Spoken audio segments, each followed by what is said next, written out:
Bom dia, telespectador da TV Candidez. É com muita alegria que nesse sábado, nesta manhã, nós possamos pedir licença a você para entrar no seu lar, na sua família e levarmos essa sala virtual apresentando mais uma edição do programa Espírita Nova Era. Esse programa é uma realização da AME, Aliança Municipal Espírita de Divinópolis. E temos hoje o imenso prazer de trazer para todos vocês um tema, a vida e obra do Senhor Allan Kardec. Vamos falar quando e onde ele nasceu, como era o seu nome de batismo, qual era a sua formação acadêmica. Vamos falar também quando iniciou as suas pesquisas dos fenômenos espirituais, qual foi seu papel no tocante à doutrina espírita, quais foram as obras codificadas por ele e o surgimento da doutrina espírita. Então, para nós, é uma muita alegria podermos adentrar o seu lar.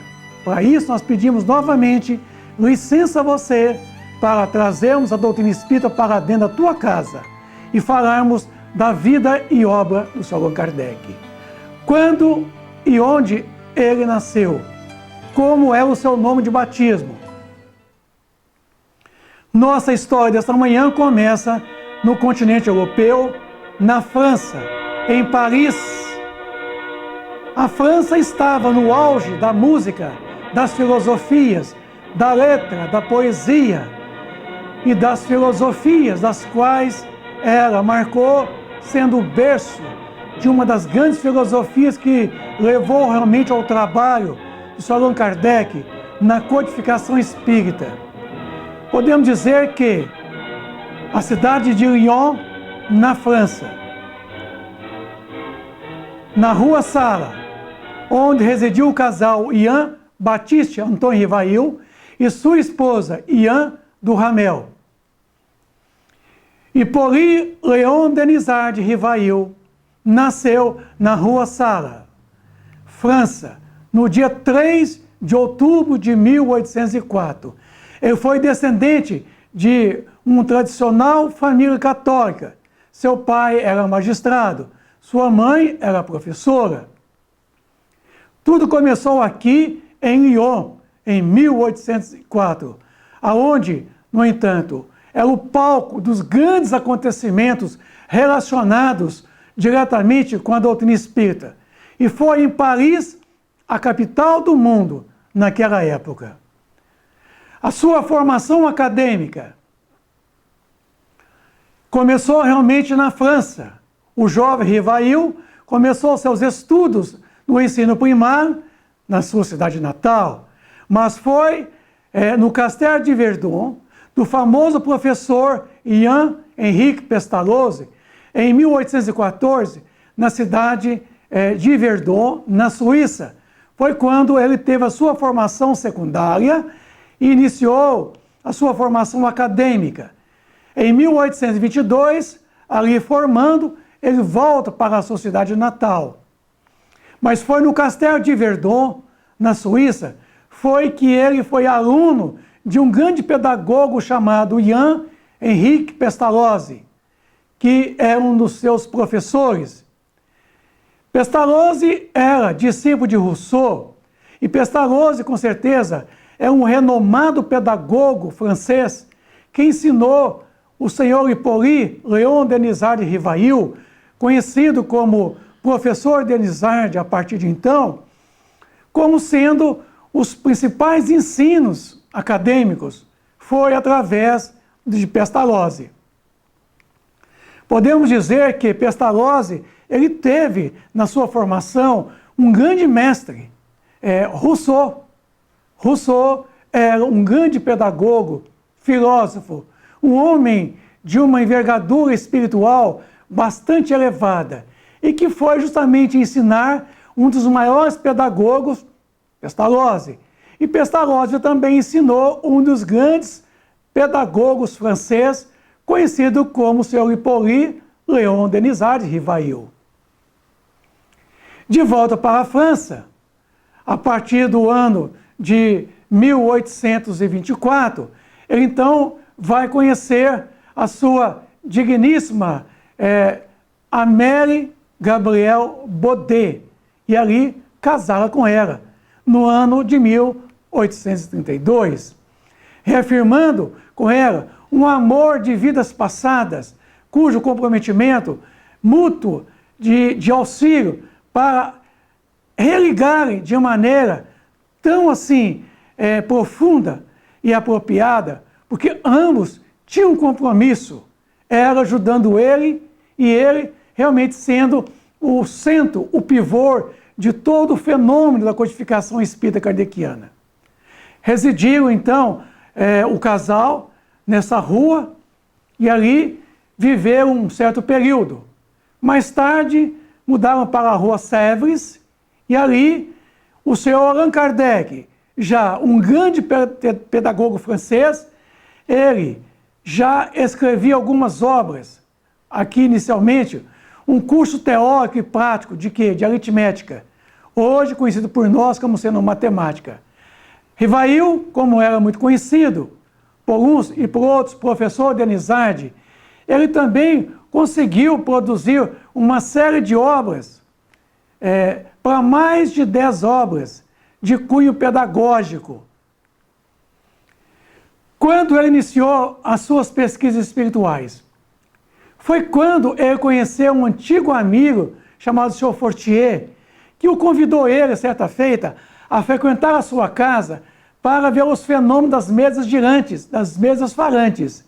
Sr. Fortier disse ao professor Denizade que na sua casa a mesa falava e a mesa andava. Ele pensou com ele, bom, andar tudo bem, porque ela tem 4 pés, mas falar uma mesa, ela não tem cérebro. Mas ele não foi. E aí, mais tarde, encontrou com um grande amigo, o Sr. Carlotti, que lhe disseram a mesma coisa, que na sua casa a mesa falava e andava. Mas encontrou com um grande e estimado amigo, o Sr. Pantier, que disseram que na sua casa também o fenômeno de magnetismo era muito comum e que lá a mesa respondia perguntas inteligentes e que ela chegava até rodopiar. Mas, senhora Roger, uma grande médium sonâmbula, encontrou com o professor Denizade e disse, professor, não sabe o senhor em casa as mesas das quais utilizamos nos fenômenos de magnetização? Ela fala, ela responde perguntas e ela rodopia, ela bate os pés, ela anda. Ele disse a mesma coisa, sim, andar tudo bem, mas falar, duvido. Mas foi ali na residência da senhora Planey Maison, quem o professor Denizade teve a primeira das comunicações espirituais acerca do seu compromisso, da sua missão que estava iniciando a partir de então. E ali ele se convenceu, a partir de então, do ano de 1855, de que os fenômenos de magnetismo ali não eram fenômeno de brincadeiras, que por trás de tudo isso havia uma grande proposta, digamos assim, uma proposta pedagógica, educacional, que viria a nascer de todo aquele trabalho, daqueles experimentos de magnetismo. Foi na família da senhora Baldin, o senhor Baldin, que ele foi conhecer 2 adolescentes, uma de 18 anos, chamada Júlia Baldin, e conheceu também a Carolina, que eram 2 médias adolescentes que psicografavam, escreviam até mesmo em pedras de ardósia. E quando ele chegou e deparou com dezenas, digamos assim, centenas de comunicações espirituais, então ele começou a verificar de que essas médiuns adolescentes estavam recebendo comunicações do mundo espiritual, do além. Quer dizer, os espíritos estavam comunicando através das 2. Essas 2 adolescentes escreviam até mesmo sobre pedra de ardósia, para vocês terem uma ideia. O quanto era o fenômeno da escrita, através da prancheta, através da cesta de bico. Então está aí as primeiras modalidades de psicografia. Ainda não era na caneta, diretamente na mão. Era através desses instrumentos, a prancheta e a cesta de bico que vocês estão vendo aí. Qual foi seu papel no tocante à doutrina espírita? foi justamente a partir do ano de 1857, em que o senhor Hippolyte Léon Denisard Rivail, que ainda não era conhecido como Allan Kardec, ele então começa a receber muitas comunicações espirituais. E ali, em Palais Royal, em Paris, no dia 18 de abril, em Galeria de Orleans, ele publica a primeira edição de O Livro dos Espíritos. Em Paris, na Livraria Edentô, Galeria de Orleans, na sala de número 13, em Palais Royal, é lançado a primeira edição do Livro dos Espíritos. Aí, nessa galeria de muitas e dezenas de salas, a sala 13 estava esposada a primeira edição de O Livro dos Espíritos. Esta, que é uma réplica do centenário da primeira edição de O Livro dos Espíritos. Amigos, estava ali o codificador da doutrina espírita, Hippolyte Léon Denisard Rivail, publicando a primeira edição de O Livro dos Espíritos e dando início à era da terceira revelação das leis divinas. Estava ali iniciando todo um trabalho de uma codificação das comunicações espirituais esparsas em várias cidades da França, através de um variado número de médiuns, tendo as comunicações espíritas. E foi no dia 18 de abril de 1857 que Hippolyte Léon Denisard Rivail passa a ser chamado de Senhor Allan Kardec. Esse seu pseudônimo foi aconselhado por um amigo espiritual que disse a ele: professor, convenhamos que você observe que a sua influência como professor Denisard na cultura francesa, muitos irão adentrar a doutrina espírita pela tua influência como pedagogo. Então, nós queremos que você fique mais atrás e que a doutrina venha à sua frente. Então, adote um pseudônimo de Allan Kardec, um nome da qual você, numa existência passada, você já foi chamado de Allan Kardec. E aí, então, nasce, nesse 18 de abril, com a publicação da primeira edição de O Livro dos Espíritos, Allan Kardec. Esse pseudônimo Allan Kardec, que foi atribuído a ele justamente para que as pessoas não pudessem ir à doutrina espírita pela influência do senhor Allan Kardec. Em sua primeira edição do Livro dos Espíritos, continha somente 501 perguntas. 501 perguntas. Para a curiosidade de vocês. Então vejamos nós que considera-se a primeira edição de O Livro dos Espíritos, esse tratado filosófico de uma filosofia espiritualista, porque até no presente momento havia sim dezenas de filosofias, mas não havia uma filosofia ainda espiritualista. E esta filosofia espiritualista é a filosofia espírita, da qual estava nascendo através do Livro dos Espíritos, que foi organizado no seu primeiro livro, A Doutrina Espírita, o capítulo 1. No segundo livro, o capítulo 2, digamos assim, As Leis Morais. E no terceiro livro, temos lá as penas, as esperanças e as consolações futuras.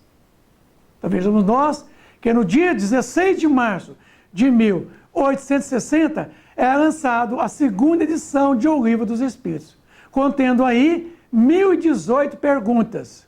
Tá?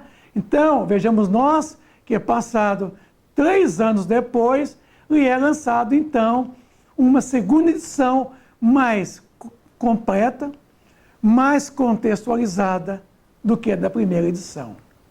Aí está uma comparação Na primeira edição, nós tínhamos 501 perguntas. Na segunda questão, nós tínhamos de 1018. Na primeira edição, nós tínhamos 24 capítulos. Na segunda, 29 capítulos. Na primeira, nós tínhamos as perguntas e respostas em colunas. Na segunda, perguntas e respostas em sequência. Na primeira edição, nós tínhamos o quê? A forma apostilada. E na segunda, os comentários e esclarecimentos. Na segunda edição, nós tínhamos a introdução, como na primeira. Os prolegômenos, que é um prefácio de uma obra científica. No primeiro livro, o livro da primeira edição, O Livro dos Espíritos, era chamada Doutrina Espírita. Era o chamado primeiro livro. Na segunda edição, no primeiro livro, digamos assim, as causas primeiras. Na segunda edição, o segundo livro, tratava, assim, das leis morais. Mas na segunda edição, passou a ser chamado o mundo espírita, ou o mundo dos espíritos. Na primeira edição, o terceiro livro era Esperança e Consolações. E na segunda edição, no caso desse livro, são as leis morais. Então, vejamos vocês que na primeira edição não continha o quarto livro. O quanto na segunda edição, o quarto livro é das Esperanças e Consolações, que pertenciam ao terceiro livro da primeira edição. Aí nós temos a finalização, a conclusão, o índice alfabético remissivo, e a livraria Edentu, no caso da primeira edição, e os editores Dedier e sua companhia, já na segunda edição. Então, no dia 18 de abril de 2017, o Livro dos Espíritos completou 160 anos de sua publicação. Esse Livro dos Espíritos, ele dividido em 4 partes: das causas primeiras, do mundo espírita, das leis morais, das esperanças e consolações e da conclusão. Tornou-se esse manancial de luz que os bons espíritos trouxeram até a humanidade. Aí, Instruções Práticas sobre as Manifestações Espíritas, publicado em 1858, contendo as exposições completas das condições necessárias e das comunicações com os espíritos e os métodos para o desenvolvimento da faculdade mediúnica. Mais tarde, em 2 de janeiro de 1861, é publicado esta obra numa segunda edição, intitulada O Livro dos Médiuns. O Espiritismo Experimental, um guia dos médiuns e dos evocadores. Em 1864, era publicado a primeira edição de um livro, Imitação do Evangelho segundo o Espiritismo. Explicação das máximas morais do Cristo, sua concordância com o Espiritismo e suas aplicações com as várias posições das nossas vidas.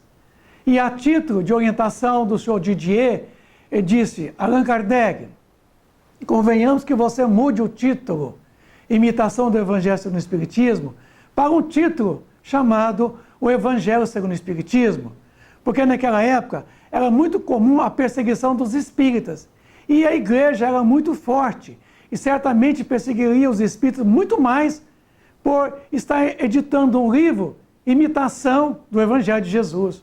Então, passou a ser chamado o Evangelho segundo o Espiritismo. Temos aí o livro Céu e Inferno, publicado em 1865, sobre a justiça divina e segundo o Espiritismo, o ensino dos Espíritos. E a codificação espírita kardeciana, ela vai culminar, ela vai fechar no livro A Gênese, publicado em 1868. Aí está, então, as principais obras do senhor Allan Kardec. Como vocês podem ver, essas obras, elas constituem o chamado Pentateuco Espírita Kardeciano. Quais foram as obras codificadas por ele? Temos aí o Livro dos Espíritos, o Livro dos Médiuns, o Evangelho segundo o Espiritismo, o livro Céu e Inferno e o livro A Gênese. é a codificação espírita kardeciana. Temos aí obras de punho, quer dizer, dele próprio, como sendo o que é o Espiritismo, introdução ao estudo da doutrina espírita, viagem espírita, nós temos aí o Principiante Espírita, o livro A Obsessão, o Espiritismo na sua expressão mais simples. Caracteres da Revelação Espírita, instruções práticas sobre as manifestações espíritas, temos aí o resumo da lei dos fenômenos espíritas e obra póstuma, que foi publicada 22 anos depois da morte dele pela sua digníssima esposa, Amélie Baudet. E a Revista Espírita, publicada durante 12 anos consecutivos. São 12 volumes de obras publicando notícias da época, comunicações dos espíritos. É um resumo de todo um trabalho de notícias e comunicações espirituais, a Revista Espírita. O livro que é o Espiritismo é uma obra da qual Allan Kardec ele é questionado por um sacerdote, por um cético, quer dizer, por homens da ciência. E a Revista Espírita de Estudos Psicológicos, maravilhosa revista, contendo aí vários periódicos da época, comunicações esparsas, vindas de outras cidades, foram inseridas na Revista Espírita. Então são 12 volumes dessas obras. O Jornal de Estudos Psicológicos. Fundou-se a Sociedade Espírita de Paris no dia 1º de abril de 1858. Fundou, então, essa sociedade, que é o primeiro centro espírita francês no mundo, por toda parte. É a primeira instituição espírita. Aí está uma carta da qual ele escreveu ao delegado pedindo autorização para abrir-se a Sociedade Espírita de Paris, o primeiro centro espírita. E aí, meus amigos, chega o final da missão de Allan Kardec. Ele, em 1869, um aneurisma pega ele de surpresa. E no dia 31 de março de 1869, desencarna, aos 65 anos de idade, Allan Kardec, Hippolyte Léon Denisard Rivail, com seu pseudônimo, Allan Kardec. E ali, a sociedade francesa sentiu muito com a sua morte, porque o Allan Kardec teve que interromper os seus trabalhos de publicação de assuntos espíritas. Que sua esposa, Amélie Baudet, mais tarde, continuou a publicação de muitas outras comunicações esparsas. Foi enterrado aí, juntamente a grandes outros homens das filosofias, da ciência. Um homem, sua vida, sua obra, seus talentos ficam para sempre. Se existe um modelo, exemplo, seguido de bom senso, eis aí o senhor lyonês, Hippolyte Léon Denisard, conhecido por vocês todos como Allan Kardec, o codificador da doutrina espírita, que veio dos espíritos. E ele organizou metodicamente e lançou elas todas organizadas. Assim, meus amigos, este é o homem, Allan Kardec. Na semana que vem, o programa Nova Era estará dando prosseguimento a esta fala sobre a vida e a obra de Allan Kardec. Não perca, no próximo sábado, às 9h30 da manhã, a segunda parte, Vida e Obra de Hippolyte Léon Denisard Rivail, conhecido por todos nós como Allan Kardec. Tenham todos um bom dia, repleto de muita paz, de muita alegria. Que Jesus ilumine a todos e que a sua luz adentre o teu lar, iluminando, fortificando a todos vocês. Um grande abraço, muita paz, muita luz e a Aliança Municipal Espírita de Divinópolis agradece a audiência. Bom dia para todos.